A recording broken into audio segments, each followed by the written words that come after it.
نستعينه ونستغفره ونؤمن به ونتوكل عليه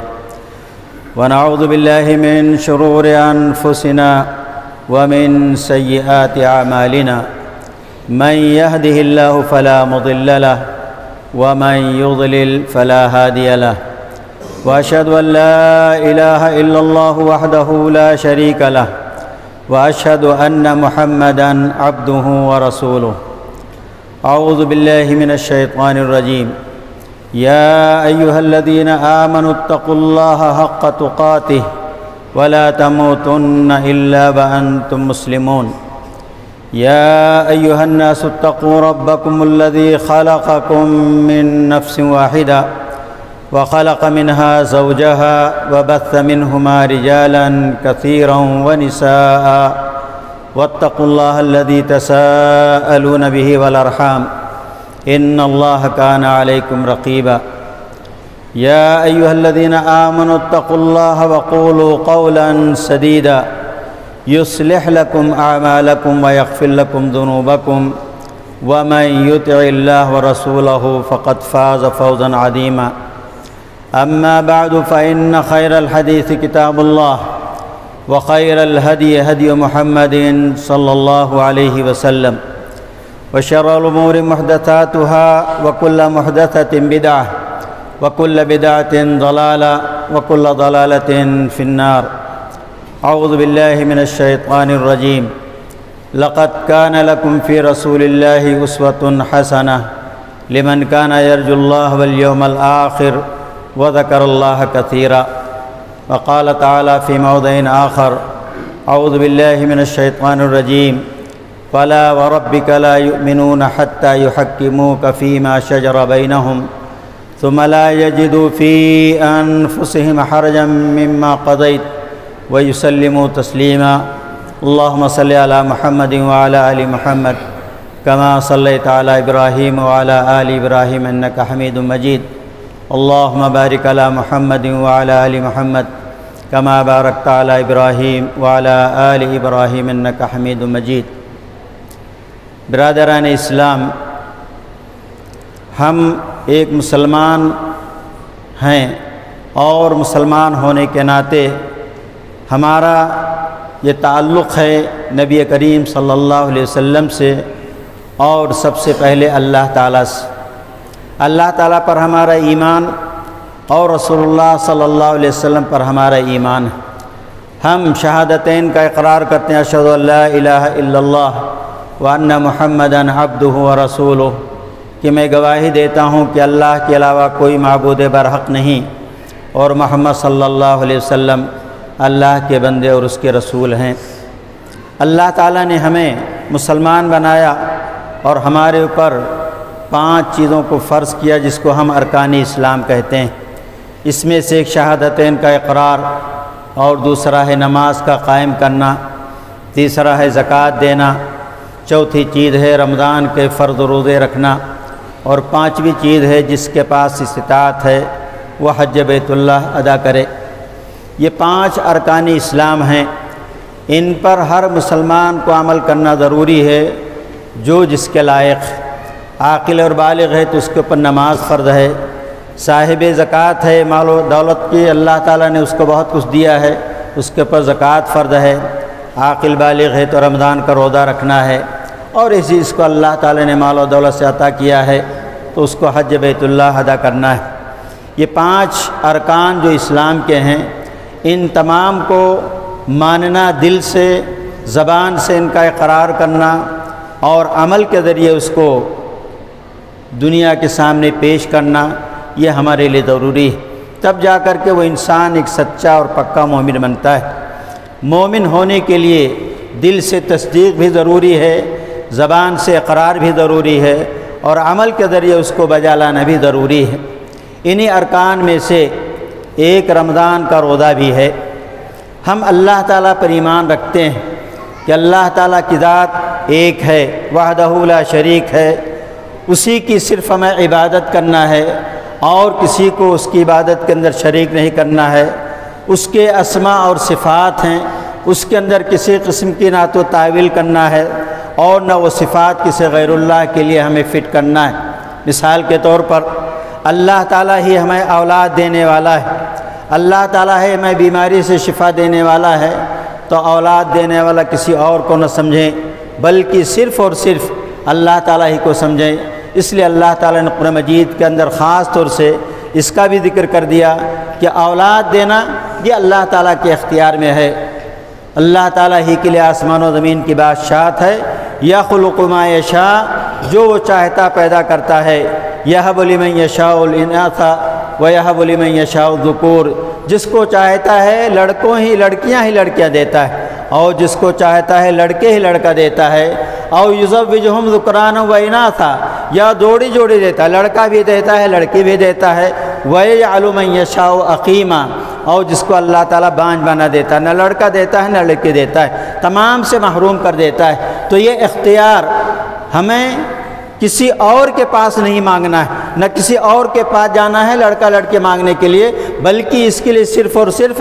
اللہ تعالیٰ سے دعا کرنا ہے۔ رب لا تذرنی فردا وانت خیر الوارثین، کہ اللہ تعالیٰ مجھے تنہا نہ چھوڑ، اس لیے کہ تو ہی سب سے بہترین وارث کرنے والا ہے، ہمیں بھی اللہ تعالیٰ وارث ہمارا بنا دے۔ رب هب لي من لدنك ذرية طيبة من عندك انك سميع الدعاء، اے اللہ تعالیٰ تو اپنی طرف سے بہترین پاکیزہ اعلی اولاد عطا فرما، اس لیے کہ تو ہی دعاؤں کا سننے والا ہے۔ یہ حضرت زکریہ علیہ السلام نے دعا کی، تو اولاد مانگنا ہے تو بھی اللہ تعالیٰ ہی کے پاس۔ وَإِذَا مَرِضْتُ فَهُوَ يَشْفِينِ، ابراہیم علیہ السلام کہتے جب میں بیمار پڑتا ہوں تو اللہ تعالیٰ مجھے شفا دیتا ہے، اس لیے شفا بھی اللہ تعالیٰ ہی سے مانگنا ہے۔ تو اللہ تعالیٰ کے لیے جو صفات ہیں، اللہ تعالیٰ سننے والا ہے، اللہ تعالیٰ دیکھنے والا ہے، چاہے وہ اندھیرا ہو چاہے وہ اجالا ہو، چاہے زور سے بات کریں چاہے آہستہ بات کریں، اللہ تعالیٰ تمام چیزوں کو جاننے والا، تمام چیزوں کو سننے والا، تمام چیزوں کو جاننے والا ہے۔ وَأَسِرُّوا قَوْلَكُمْ أَوِ اجْهَرُوا بِهِ إِنَّهُ عَلِيمٌ بِذَاتِ الصُّدُورِ، چاہے تم اپنی باتیں زور سے کرو آہستہ کرو، اللہ تعالیٰ تو تمام سینوں کی باتوں کو بھی جاننے والا ہے۔ اس لیے ہمیں یہ عقیدہ رکھنا چاہیے کہ ہماری آواز بغیر کسی واسطے اور وسیلے کے اللہ تعالیٰ ہماری آواز سنتا ہے، ہمیں کسی کے واسطے اور وسیلے کی ضرورت نہیں ہے۔ ادعونی استجب لکم، اللہ تعالیٰ کہ تم مجھے ڈائریکٹ پکارو، میں تمہاری آواز کو سننے والا ہوں۔ اور یہی پیغام دیا سارے انبیاء کرام علیہم السلام نے کہ ڈائریکٹ اللہ تعالیٰ کو پکارا جائے، اسی کی صرف عبادت کی جائے۔ اور یہ عبادت کس طرح ہونی چاہیے؟ محمد رسول اللہ کا ہم اقرار کرتے ہیں، ہماری عبادت نبی کریم صلی اللہ علیہ وسلم کے بتائے ہوئے طریقے کے مطابق ہونا چاہیے، وہی ہمارے لیے اسوہ نمونہ ہے۔ اور پھر نبی کریم صلی اللہ علیہ وسلم کی ذات کے بعد صحابہ کرام جن کو اللہ تعالیٰ نے اپنے نبی کے صحبت کے لیے اختیار کیا، ان کو بھی ہمیں دیکھنا ہے۔ ہمیں تشریح اور تفسیر کے اندر کسی معنی مطلب کے اندر قرآن کی ہمیں اللہ کے رسول صلی اللہ علیہ وسلم کی حدیث کو دیکھنا ہے، صحابہ کرام کے اقوال کو دیکھنا ہے، انہوں نے کس طرح اس آیت کو سمجھا ہے، انہوں نے کس طرح اس حدیث کو سمجھا ہے۔ جب یہ منہج اختیار کریں گے کہ توحید پرستی اختیار کریں گے، اللہ تعالیٰ کے ساتھ کسی کو شریک نہیں ٹھہرائیں گے، نبی کریم صلی اللہ علیہ وسلم کو ہم اپنا رسول مانیں گے، اور جب رسول مانیں گے تو اس کا لازمی تقاضا یہ ہے کہ آپ نے جن چیزوں کی خبر دی ہے، چاہے اس کا تعلق ماضی سے ہو، چاہے اس کا تعلق مستقبل سے ہو، چاہے اس کا تعلق جنت و جہنم سے ہو، چاہے اس کا تعلق معراج سے ہو، چاہے اس کا تعلق قبر کے عذاب سے ہے، ہمیں اس کو من وان مان لینا ہے۔ اس کے اندر قیل اور قال کٹ حجتی نہیں کرنا ہے کہ معراج پر کیسے چلے گئے، کیسے جنت و جہنم ہے، کیسے اس کی اتنی لمبی چوڑائی، یہ عقلی گھوڑے دوڑانے والی دنیا کے اندر آئے، وہ تمام کے تمام گمراہ ہو گئے۔ تو نبی کریم صلی اللہ علیہ وسلم کی بات کو چاہے اس کا تعلق ماضی سے ہو چاہے اس کا تعلق مستقبل سے ہو، ہمیں اس کو من وان ماننا ہے۔ اور پھر نبی کریم صلی اللہ علیہ وسلم نے عبادتیں جو ہمیں بتائی، چاہے وہ ایمان کا چاہے وہ ہماری ایمان عبادت کا تعلق ہو، نماز سے اس کا تعلق ہو، روزے سے اس کا تعلق ہو، اس طرح سے حج کا تعلق ہو، ان تمام کے اندر ہمیں نبی کریم صلی اللہ علیہ وسلم نے کس طرح کیا ہے، کب کیا ہے، کتنا کیا ہے، یہ تمام چیزیں ہمیں وہیں سے لینا ہے۔ اس کے اندر کسی اور کی کوئی رائے نہیں چلے گی، اس کے اندر کسی اور کی تقلید نہیں چلے گی، اس کے اندر کسی بزرگ کی بات نہیں چلے گی۔ فلا وربک لا یؤمنون حتی یحکموک فیما شجر بینہم، اے نبی تیرے رب کی قسم یہ لوگ مومن نہیں ہو سکتے یہاں تک کہ آپ کو اپنے سارے اختلافی معاملات کے اندر آپ کو اپنا جج اور اپنا فیصل نہ تسلیم کر لیں۔ اختلافات تو ہوتے رہیں گے، لیکن اختلاف کا مطلب نہیں ہے کہ ہر آدمی اپنی رائے سے، اپنی عقل سے عقلی گھوڑے دوڑائے اور اپنی رائے کے مطابق جو چاہے کہے، جو چاہے فتوے دے، چاہے اس کے پاس علم ہو، لا علم نہ بے علم ہو، جاہل ہو، عام آدمی ہو، دنیا دار ہو، چلے فتویٰ دینے کے لیے لگ جائے، نہیں، بلکہ اس کی بنیاد ہونی چاہیے کتاب اللہ، سنت رسول اللہ صلی اللہ علیہ وسلم، اور صحابہ نے کس طرح ان چیزوں کو سمجھا ہے۔ یہ ہمارے سلف کی تعلیم تھی، یہ ہمارے سلف کی دعوت تھی، تب جا کر کے ہم اس چیز کو سمجھ سکتے ہیں۔ اور پھر ایک چیز اور ہمارے لیے ضروری ہے، اللہ تعالیٰ نے نبی کریم صلی اللہ علیہ وسلم کو بھیجا نفس کا تزکیہ کرنے کے لیے۔ تزکیہ کا مطلب کہ اپنے آپ کو ہر قسم کے گناہوں سے، ہر قسم کے حسد سے، کینہ کپٹ سے، فراڈ سے، دھوکہ دہی سے، چغل خوری سے، ہر قسم کی غیبت سے، ہر قسم کی بے جاسوس سے اپنے نفس کو پاک صاف رکھیں۔ فَأَلْهَمَهَا فُجُورَهَا وَتَقْوَاهَا قَدْ أَفْلَحَ مَنْ زَكَّاهَا وَقَدْ خَابَ مَنْ دَسَّاهَا۔ یقیناً اللہ تعالیٰ نے دونوں چیزیں ہمارے اندر الہام کیا ہے، تقویٰ بھی ہے، طہارت بھی کی چیزیں ہیں، اور اچھائی باتیں ہیں اور بری باتیں بھی ہیں۔ فَأَلْهَمَهَا فُجُورَهَا وَتَقْوَاهَا، اس نفس کے اندر دونوں چیزیں پائی جاتی ہیں۔ لیکن جو آدمی اپنے نفس کا تزکیہ کرے گا، اپنے آپ کو گناہوں سے پاک صاف رکھے گا، اپنے آپ کو شرک کی آلائشوں سے، بدعتوں سے دور رکھے گا، تب جا کر کے آگے جو عبادتیں وہ کرے گا اس کی تمام عبادتیں قابل قبول ہوں گی، چاہے اس کی نماز ہو، چاہے اس کا روزہ ہو، چاہے اس کا حج اور زکوٰۃ ہو، کوئی بھی چیز ہو، ان تمام بنیادوں پر جب آپ تعمیر کریں گے عمارت، تب جا کر کوئی عمارت مضبوط ہوگی، وہ اعمال آپ کے پاس اللہ تعالیٰ کے پاس قبول ہوں گے۔ اور اگر یہ چیز نہیں پائی جاتی ہے، توحید پرستی نہیں ہے، شرک و بدعت کے اندر دامن ہمارا ملوث ہے، بدعتوں کے اندر رسیاں بن چکے ہیں، رسول اللہ صلی اللہ علیہ وسلم کی تعلیمات کے مطابق ہم اپنے کام نہیں کرتے ہیں، اپنی زندگی نہیں گزارتے ہیں، چند چیزوں کے اندر ہم نے لے لیا، آمین رفع دین کو لے لیا، کاروبار کے اندر کوئی تو ہمارا شریعت سے تعلق نہیں، نکاح طلاق کے اندر ہمارا کوئی تعلق نہیں، رسم و رواج کے اندر شریعت سے کوئی لینا دینا نہیں، تو حقیقت میں ایسا مسلمان نہیں ہو سکتا ہے۔ اپنے آپ کو آمین رفع دین والا کہنے والا کہہ دے، کبھی کبھی نمازوں کا پابند جو 5 وقت کی نماز کے بجائے جمعہ کی نمازیں پڑھتے ہیں۔ نماز اللہ تعالیٰ نے 5 وقت کی نماز فرض کیا ہے، رمضان کا روزہ 1 مہینے کا روزہ فرض کیا ہے، اس لیے 1 مہینہ کا جس طرح روزہ رکھنا فرض ہے، اسی طرح سے 5 وقت کی نمازیں 24 گھنٹے کے اندر ادا کرنا بھی ہمارے لیے ضروری ہے، جمعہ ادا کرنا بھی ضروری۔ یہ تمام کے تمام چیزوں کو اپنے اپنے اوقات کے اندر نبی کریم صلی اللہ علیہ وسلم نے کس طرح بتایا ہے، کس طرح کیا ہے۔ جمعہ کو خطبہ پہلے دیا کہ بعد میں دیا؟ آپ کہیں کہ نہیں آج ہمیں کام ہے، نماز پہلے پڑھ لیتے ہیں، جمعہ کا خطبہ بعد میں لوگ سنتے رہیں گے، یہ آپ کی عبادت بیکار ہو جائے گی۔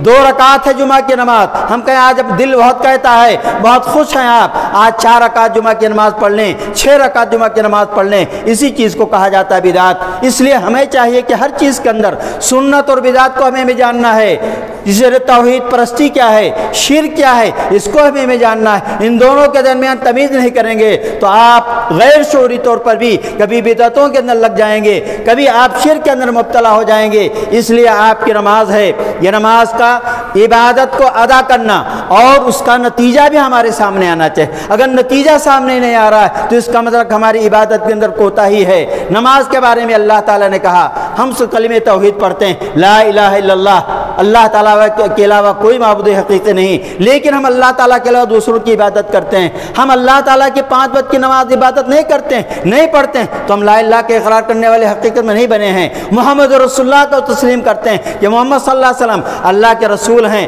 لیکن آپ کی باتوں کے سامنے ہمارے پسند کی جو بات ہوگی اس کو مان لیں گے۔ وراثت کا مسئلہ آتا ہے تو کہتے ہیں ہمارے گاؤں میں جیسا چلتا ہے اس کے حساب سے ہم تقسیم کر لیں گے، شریعت کہتی ہے وہ اپنی کہتی رہے، ہم اس کو نہیں مانتے ہیں۔ یہ من پسند اسلام نہیں ہے، کڑوا کڑوا میٹھا میٹھا تھوڑ کڑوا کڑوا حب جو ایسی چیز نہیں ہے۔ یہ باقی ادخلوا فی السلم کافہ، اسلام کے اندر مکمل طور پر داخل ہو جاؤ۔ آپ کی عبادت کے اندر بھی مکمل طور پر شریعت کو فالو کرنا ہے، آپ کے معاملات کے اندر بھی، آپ کے نکاح طلاق کے اندر بھی، آپ کے لین دین کے اندر، آپ کی تجارت کے اندر، آپ کی سیاست کے اندر بھی۔ کہتے نہیں سیاست ہے اس کے اندر سب چلتا ہے، یہ میرے دوستو اسلام نہیں کہتا ہے۔ ہر چیز کے اندر نہیں، سب کے سامنے چلیں، آپ سب سے سمجھوتا کرتے ہوئے چلیں، مشرک سے بھی سمجھوتا کرتے ہوئے چلیں، کافر سے بھی سمجھوتا کرتے چلیں، یہ اسلام کی تعلیم نہیں ہے۔ محمد رسول اللہ کو آپ رسول مانتے ہیں تو انہی کی تعلیمات کو ہر جگہ آپ کو فٹ کرنا ہے۔ آپ کو بازار کے اندر بھی حدیثوں کے اوپر عمل کرنا ہے، آپ کو اپنی سیاست کے اندر بھی اس کے اوپر عمل کرنا ہے، آپ کو اپنی شادی بیاہ کے اندر، اپنے رسم و رواج کے اندر بھی اسی پر عمل کرنا ہے۔ یہ رمضان آ رہا ہے، رمضان کو بھی اسی طرح ادا کرنا ہے جس طرح نبی کریم صلی اللہ علیہ وسلم بتایا ہے۔ نبی کریم صلی اللہ علیہ وسلم روزہ کس طرح رکھتے تھے، آپ نے کیا تعلیمات دی ہیں؟ روزہ تو رکھنے والے ہزاروں روزہ رکھتے ہیں، لیکن روزے کا جو فائدہ ہونا چاہیے، جو اللہ تعالیٰ نے ذکر کیا ہے، نماز کا فائدہ کس ذکر کیا، ان الصلاۃ تنہی عن الفحشاء والمنکر، کہ نماز پڑھیں گے تو نماز پڑھنے کا لازمی نتیجہ سامنے آنا چاہیے کہ نماز برائیوں سے روکتی ہے، نماز غلط چیزوں سے روکتی ہے۔ اگر ہم نماز پڑھتے ہوئے بھی غلط چیزوں سے باز نہیں آ رہے ہیں، برائیوں سے اپنے آپ کو دور نہیں رکھنے، تو ہمیں اپنی نماز پر غور کرنا چاہیے کہ ہماری نماز کے اندر کہاں کمی ہے۔ کہیں ہم نماز کو خالی اٹھا اور بیٹھک تو نہیں کر رہے ہیں، کہیں ہماری نماز کے اندر خشوع و خضوع کی کمی تو نہیں ہے، کہیں ہماری نماز کے اندر اور کوئی خامی تو نہیں ہے۔ اس لیے ہمیں اگر نماز برائی سے نہیں روکتی ہے تو گویا کہ ہماری نماز نہیں رہ گئی ہے۔ صلو کما رأیتمونی اصلی کے تحت ہم اپنی نماز کا جائزہ لیں، نبی کریم صلی اللہ علیہ وسلم کے بتائے طریقے مطابق ہم عمل کر رہے ہیں کہ نہیں کر رہے ہیں، نماز پڑھ رہے ہیں کہ نہیں پڑھ رہے ہیں۔ اس لیے کہ نماز ہمیں روکتی ہے ان تمام چیزوں سے، تو نماز جب ہمیں روکتی ہے برائیوں سے، اگر ہم برائی سے رک نہیں رہے ہیں، ہم حرام کام سے نہیں رک رہے ہیں، ہم غلط کام سے نہیں رک رہے ہیں، تو اس کا مطلب کہ ہماری نماز اس طرح کی نماز نہیں ہو رہی ہے جس طرح ہم سے مطلوب ہے۔ نماز ہماری آنکھوں کی ٹھنڈک ہونی چاہیے جیسا کہ نبی کریم صلی اللہ علیہ وسلم فرمایا، لیکن نماز کے لیے ہم آتے ہیں جتنی جلدی جیسے کسی پنچھی کو، چڑیا کو پنجرے کے اندر بند کر دیا جائے اور وہ انتظار کرتی ہے چڑیا کی کب دروازہ کھلے، ہم کا پھڑوڑا کر کے باہر نکل جائیں، اس طرح ہماری اگر حالت مسجد کے اندر آنے کے بعد کہ کب جلدی خطبہ ختم ہو، کب جلدی نماز ہو، پھٹافٹ نکلے بھاگے، سلام پوری طرح پھیرے کہ نہیں پھیرے، اٹھ کر کے چلتے بنے، یہ عجلت پسند لوگ، یہ تمام کے تمام لوگ حقیقی نمازی نہیں ہو سکتے ہیں۔ اس لیے میرے دوستو نماز کا مسئلہ آیا، نماز کا نتیجہ بھی ہمارے سامنے آنا چاہیے۔ اس طرح روزہ اللہ تعالیٰ نے فرض کیا ہے، کتب علیکم الصیام کما کتب الذین من قبلکم، اے مومنو تم پر روزے فرض کیے گئے جیسا کہ تم سے پہلے لوگوں پر فرض کیے گئے۔ کیوں؟ لعلکم تتقون، تاکہ تم متقی پرہیزگار بن جاؤ، تاکہ تمہاری زبان کی حفاظت ہو جائے، تمہاری آنکھوں کی حفاظت ہو جائے، اللہ تعالیٰ کے حرام کردہ چیزوں کو آپ بالکل نہ دیکھیں، اللہ تعالیٰ کے حرام کردہ چیزوں کو بالکل نہ سنیں، نہ گانے کے قریب جائیں، نہ گانے بجانے کے قریب جائیں، نہ قوالیوں کے قریب جائیں، نہ اور اسی قسم بینڈ بازے کے قریب جائیں، نہ میوزک کے قریب آپ جائیں۔ ان تمام چیزوں سے اپنے آپ کو، اپنے کان کو، اپنی آنکھ کو، اللہ تعالیٰ نے کون سی چیز کس کو دیکھنا ہمارے لیے، غیر ماں اور بہنوں پر، دوسرے کے ماں اور بہنوں پر نظر نہیں اٹھنی چاہیے، ہماری نظر کی حفاظت ہونی چاہیے، غضوا ابصار کو، ہمیں اپنی نگاہوں کو پس رکھنا چاہیے۔ عورتوں کو جہاں حکم دیا گیا ان کو بھی نگاہیں پس رکھنے کا حکم دیا، مردوں کو بھی اللہ تعالیٰ نے نگاہ حکم رکھنے کا حکم دیا، اس لیے کہ نماز، یہ روزہ جو ہے یہ ہمیں ہر چیز سکھاتی ہے۔ جس طرح نماز کے اندر ہم اپنی نماز کے اندر اپنی نگاہیں ہم سجدے کی جگہ پر رکھتے ہیں، ہم کو یہ حکم دیا گیا ہے، اس لیے کہ ہم کو اللہ تعالیٰ کے رسول نے حکم دیا ہے کہ ہماری نگاہ سجدے کی جگہ میں ہونی چاہیے۔ اگر ہم سجدے کی جگہ میں نگاہ نہیں رکھتے ہیں تو گویا کہ اپنی نگاہ کی حفاظت نہیں کر رہے ہیں، نماز سے وہ فائدہ ہمیں نہیں مل رہا جو نماز سے فائدہ ہونا چاہیے۔ وقت کی پابندی ہے، عہد و پیمان ہے اللہ تعالیٰ سے، نماز کا ایک وقت مقرر ہے، اس وقت مقررہ پر ہم نماز نہیں پڑھتے ہیں، گویا کہ ہم اس کو پورا نہیں کر رہے ہیں۔ اس طرح روزے کا مہینہ ہے، یہ روزے کے اندر ہمیں چاہے کہ اپنی زبان کی حفاظت کریں، کوئی بھی چیز ہماری زبان سے ایسی چیز نہیں ہونی چاہیے جس سے کسی کو تکلیف ہو سکے، جس سے کسی کی غیبت ہو، جس سے کسی کی چغلخوری ہے، کسی کی عزت و آبرو پر حملہ ہو، ان تمام چیزوں کو نہیں، زبان، یہ زبان کی حفاظت، نبی کریم صلی اللہ علیہ وسلم فرمایا من یضمن لی ما بین لحیتیہ وما بین فخذیہ اضمن لہ الجنہ، کہ جو آدمی مجھے دو چیزوں کی گارنٹی دے دے کہ اس کو اس کا غلط استعمال نہیں کرے گا، صحیح طریقے کے اندر استعمال کرے گا، تو میں اس کو جنت کی خوشخبری، جنت کی گارنٹی دیتا ہوں۔ ایک وہ چیز جو زبان ہے، دونوں جبڑوں کے درمیان جو زبان ہے، ایک قینچی کی تو زبان ہماری چلتی ہے، کہیں زبان رکتی نہیں ہے، اس زبان کی گارنٹی دے دے کہ صحیح جگہ پر استعمال کرے گا۔ دوسرے اپنے شرمگاہ کی حفاظت، نوجوانی کے اندر خصوصی طور سے آدمی جوانی کے جوش کے اندر مبتلا ہوتا ہے، ہوش و حواس کھو دیتا ہے، غلط طریقے سے اپنے جذبات کو تسکین دیتا ہے، اس لیے ہمیں چاہیے، اس لیے قرآن مجید کے اندر اللہ تعالیٰ نے نے شرمگاہوں کی حفاظت کرنے کا بہت جگہوں پر ذکر کیا ہے، متقیوں کی صفات بیان کیا، نمازیوں کی صفت بیان کیا، والذین هم لفروجهم حافظون الا علی ازواجهم او ما ملکت ایمانهم فانهم غیر ملومین فمن ابتغى وراء ذلك فاولئک هم العادون، کہ جو لوگ اپنی شرمگاہوں کی حفاظت کرتے ہیں سوائے اپنی بیویوں کے، اپنی لونڈیوں کے، تو ایسے لوگ ملامت زدہ نہیں ہیں۔ لیکن اس کے علاوہ جو راستہ نکاح کا، لونڈی کا زمانہ تو آج کل ختم ہو گیا، نکاح کا ایک راستہ ہمارے پاس اپنی جذبات کی تسکین کے لیے، اپنے خواہشات کو پورے کرنے کے لیے اسلام نے نکاح کا سسٹم ہمارے پاس رکھا ہے، اس لیے نکاح کر کے اپنی جائز خواہشات کو پورے کرو۔ اس کے علاوہ جو آدمی کچھ کرے گا، ادھر ادھر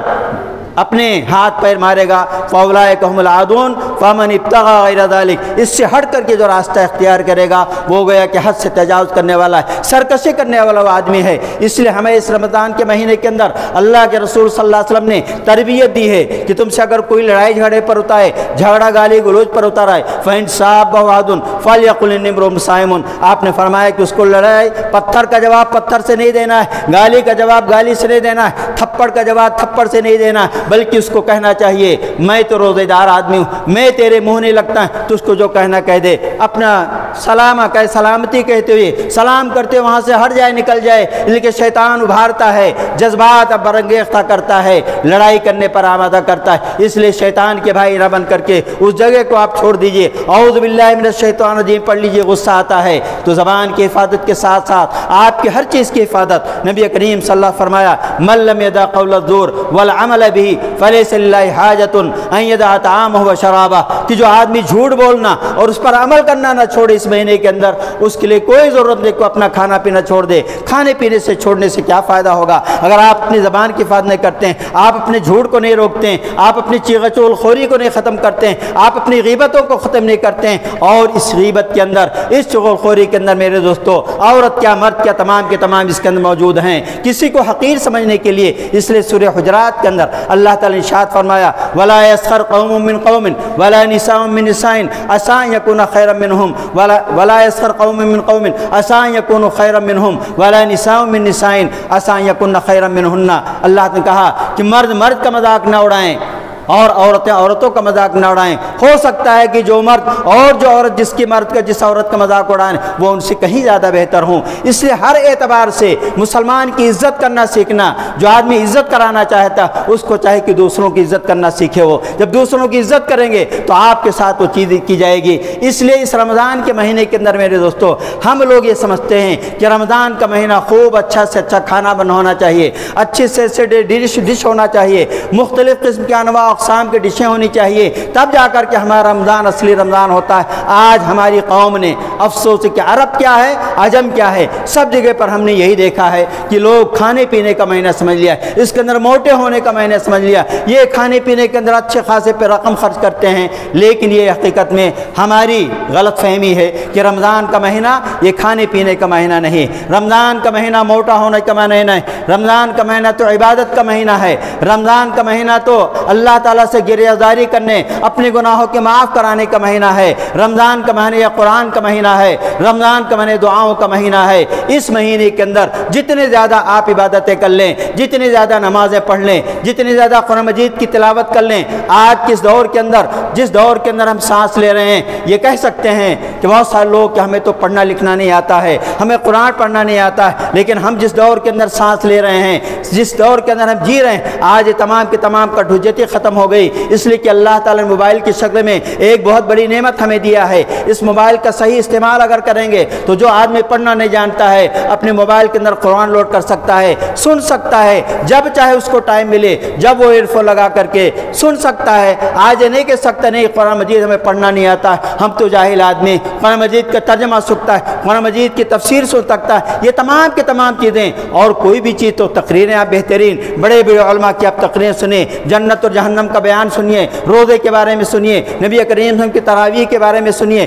نبی کریم صلی اللہ علیہ وسلم آخری عشرہ کیسے گزارتے تھے، رمضان کے اندر کتنا صدقات و خیرات کرتے تھے، یہ تمام کی تمام چیزیں آپ اس کے استعمال کر سکتے ہیں۔ آج موبائل ایک بہت بڑی نعمت ہے، لیکن افسوس صد افسوس کہ آج اس کا غلط استعمال زیادہ ہوتا ہے، چاہے نوجوان ہوں، چاہے بوڑھے ہوں، چاہے بچے ہوں، چاہے بچیاں ہوں، چاہے عورتیں ہوں، یہاں تک کہ بوڑھی عورتیں بھی غلط اس کا استعمال کرتے ہیں۔ میرے دوستو یہ موبائل دو دھاری تلوار ہے، اس کا استعمال آپ کے اوپر موقوف ہے۔ اگر آپ اچھی چیز کے اندر استعمال کریں گے تو آپ کامیاب ہوں گے، اور اگر اس کا غلط استعمال کیا تو اس کے پر آپ گنہگار ہوں گے، آپ کے والدین بھی گنہگار ہوں گے جنہوں نے بڑے بڑے موبائل خرید کر کے دیے ہیں۔ اس لیے میرے دوستو، یہ رمضان ہمیں سکھاتا ہے کہ رمضان کے اندر اپنی آنکھوں کی حفاظت کریں، اپنے کانوں کی حفاظت کریں، اپنی زبان کی حفاظت۔ یہ تمام تربیت کا مہینہ ہے، نماز کے عادی بن جائیں اور تکبیر تحریمہ کے ساتھ نماز پڑھنے کی کوشش کریں۔ پہلے آئیں مسجد کے اندر، اس کے بہت سارے فائدے ہوں گے۔ آپ پہلے آئیں گے، سنتیں پڑھ سکیں گے، کچھ قرآن مجید کی تلاوت کر سکیں گے، اذان اور اقامت کے درمیان دعا قبول ہوتی، دعائیں کر سکیں گے، اور بہت سارے کام آپ کا ذکر و اذکار کے اندر آپ کرتے ہوئے بیٹھ جائیں۔ اس طرح فجر کی نماز کے اندر بھی آپ پہلے سحری کا وقت جو ہوتا ہے آخر وقت میں سحری کھانا چاہیے۔ یہ نہیں کہ 5-4 بجے کا ٹائم ہے تو 2 بجے 3 بجے 1 بجے کھا کر کے بیٹھ جائیں، جا کر کے سو جائیں، نہیں، سحری آخر وقت میں کھانا چاہیے۔ اس کے بہت سارے فائدے ہیں۔ آخر وقت میں کھائیں گے تو آپ آخر وقت میں کھا کر کے آپ سوئیں گے نہیں، تھوڑا سا ٹائم ہے، وضو کریں گے، مسجد جائیں گے، قرآن مجید کی تلاوت کریں گے، دعائیں کریں گے، ذکر و اذکار کریں گے، اور فجر کی سنت ادا کریں گے۔ اس کے بعد اذان اور اقامت کے درمیان دعا کر کے فجر کی نماز پڑھیں گے، اور آرام سے کیا ہے اب اس کے بعد سوئیں، یا بیٹھ کر کے اشراق کی نماز پڑھ کر کے اس کے بعد مسجد سے نکلیں۔ یہ بہت بڑا اجر و ثواب کا کام ہے۔ تو یہ میرے دوستو ہمیں سکھاتا ہے رمضان کہ آپ اپنے عادات کو بدلیں۔ بہت سارے سگریٹ نوشی کے عادی ہیں، پان بیڑی کے شکار ہیں، لیکن یہ مہینہ ہمیں سکھاتا ہے کہ اگر آپ چھوڑنا چاہیں 15-16 گھنٹے اگر بغیر بیڑی کے، بغیر سگریٹ کے، بغیر پان کے رہ سکتے ہیں تو اس کا مطلب اس کو چھوڑا بھی جا سکتا ہے۔ یہ کوئی مشکل چیز نہیں۔ لا یکلف اللہ نفسا الا وسعها، اللہ تعالیٰ کسی چیز کا حکم نہیں دیتا ہے، تکلیف نہیں دیتا ہے جس کو انسان پورا نہ کر سکے۔ اللہ تعالیٰ ہر چیز کا حکم دیتا ہے جو انسان کے بس میں ہے۔ کوئی کہنے 15-16 گھنٹہ کا ہمارے لیے روزانہ ممکن نہیں رکھ سکتے، ناممکن، یہ غلط بات ہے۔ انسان چاہے تو کر سکتا ہے، انسان کے بس میں ہے یہ 15 گھنٹے کا روزہ ہو، 16-17 گھنٹے کا روزہ ہو۔ میرے دوست یہ کرتے آئے ہیں ہمارے لوگ، ہم کر رہے ہیں، ہم نے بھی کیا ہے تمام کے تمام کام۔ اس لیے اس رمضان کے مہینے کو آخری رمضان کا مہینہ سمجھ کر ہمیں گزارنا چاہیے۔ ایسا نہ رکھیں کہ نہیں آئندہ جیسے رمضان پہلا آیا اس کے بعد گزر گیا، پھر رمضان آیا گزر گیا، نہیں، بلکہ ہمارے رمضان آخری رمضان سمجھ کر کے ہمیں اس کے اندر عبادتیں بڑھ چڑھ کر کے عبادتیں کرنی چاہیے، اور ہر ایک قسم کی عبادتیں جو اللہ تعالیٰ نے ہمیں سکھائی ہیں، جو اللہ کے رسول صلی اللہ علیہ وسلم نے بتائی ہیں، ان تمام عبادتوں کے اندر بڑھ چڑھ کر کے ہمیں حصہ لینے کی کوشش کرنی چاہیے۔ اس لیے کہ پتہ نہیں آئندہ کا کوئی گارنٹی نہیں کہ آئندہ ہم زندہ رہیں گے، نہیں زندہ رہیں گے۔ کتنے لوگ ہمارے درمیان سے چلے گئے، اللہ تعالیٰ ان کی مغفرت فرمائے۔ جو لوگ باقی ہیں ان کو چاہے کہ اس مہینے کو غنیمت سمجھیں، اور اس مہینے کی جو نیکیاں ہیں ان نیکیوں کو پورا کرنے کے اندر ہم بڑھ چڑھ کر کے حصہ لیں۔ اس طرح صدقات و خیرات کا مہینہ ہے، نبی کریم صلی اللہ علیہ وسلم تو ہمیشہ صدقات و خیرات کیا کرتے تھے، لیکن رمضان کے مہینے میں آپ کے صدقات و خیرات بہت اعلیٰ درجے تک پہنچ جاتے تھے۔ اس لیے ہمیں بھی چاہیے کہ ایک فرض زکوٰۃ تو ہم کو دینا ہے، فرض زکوٰۃ کے علاوہ نفلی صدقات و خیرات کا ہمیں اہتمام کرنا چاہیے، اپنے مدارس کے لیے، اپنے مساجد کے لیے، اپنے غریبوں کے لیے، اپنے خاندان کے لیے، اپنی بستی کے لیے۔ ہمیں بھی عید کی خوشیوں کے اندر، افطار کی خوشیوں کے اندر ہمیں غیروں کو بھی، اپنے دو غریب لوگوں کو بھی شریک کرنے کی ہمیشہ کیا ہے کوشش کرنی چاہیے۔ اس لیے ہمیں چاہیے کہ رمضان کا مہینہ تراویح کا مہینہ ہے، تراویح بھی ایک اہم عبادت اس مہینے کے اندر۔ میرے دوستو تراویح اس کو بوجھ نہیں سمجھنا چاہیے، اس کو شوق کے ساتھ اجر و ثواب کی نیت سے ہمیں اس کو انجام دینا چاہیے۔ من قام رمضان ایمانا واحتسابا غفر له ما تقدم من ذنبه، کہ جو آدمی ایمان رکھتے کہ اللہ تعالیٰ نے رسول صلی اللہ علیہ وسلم اس کو ہمارے اوپر سنت قرار دیا ہے، اور اسی طریقے سے اجر و ثواب اس کے اندر اللہ تعالیٰ رکھا ہے، تو ہمیں یہ اعتبار کرتے ہوئے اس کو قائم کرنا چاہیے، اور کثرت سے ہمیں پوری کی پوری تراویح پڑھنے کی کوشش کرنی چاہیے۔ یہ نہیں کہ 2 رکعت پڑھے 4 رکعت پڑھے چلتے بھرے، نہیں، بلکہ اللہ کے رسول صلی اللہ علیہ وسلم بیان فرمایا کہ جو آدمی امام کے ساتھ قیام کرے گا اور امام کے ساتھ فارغ ہوگا اس کو پوری رات قیام کرنے کا ثواب ملے گا۔ گویا کہ پوری رات عبادت کرتے رہیں، لیکن اس کے لیے شرط رکھے اللہ کے رسول صلی اللہ علیہ وسلم نے کہ امام کے ساتھ شروعات کریں اور امام کے ساتھ ختم کریں، اس کے بعد اپنے گھروں کو جائیں۔ تو یہ ہمیں اہتمام کرنا چاہیے کہ اس مہینے کے اندر قرآن طویل لمبی نماز ہونی چاہیے، یہ نہیں کہ 2-2 4-4 آیتیں۔ آج کل تو ہمارے یہاں بھی بہت سارے جگہوں پر کہتے ہیں قرآن مت ختم کیجئے، تھوڑا تھوڑا پڑھا دیجئے، اس لیے ہم لوگ کمزور ہو چکے ہیں۔ میرے دوستو یہ فرض نماز نہیں، یہ نفلی نماز ہے، جس کی طاقت تو پڑھے۔ لیکن رسول اللہ صلی اللہ علیہ وسلم کس طرح پڑھتے تھے؟ ہم تو دعویٰ کرتے ہیں حدیث ہونے کا، لیکن رسول اللہ کی نماز کیسے ہوتی تھی؟ حضرت عائشہ کہتے ہیں فلا تسأل عن حسنہن وطولہن،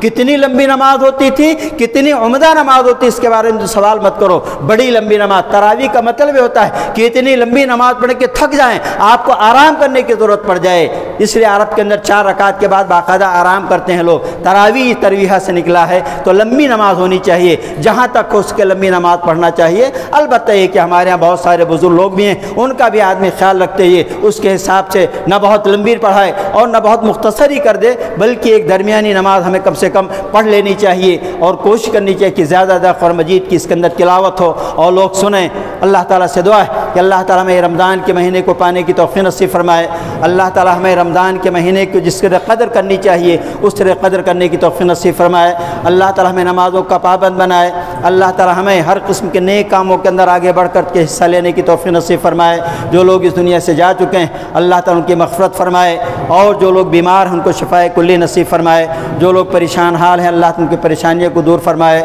اقول قولی ھذا واستغفر اللہ لی ولکم لسائر المسلمین فاستغفروہ انہ الغفور الرحیم۔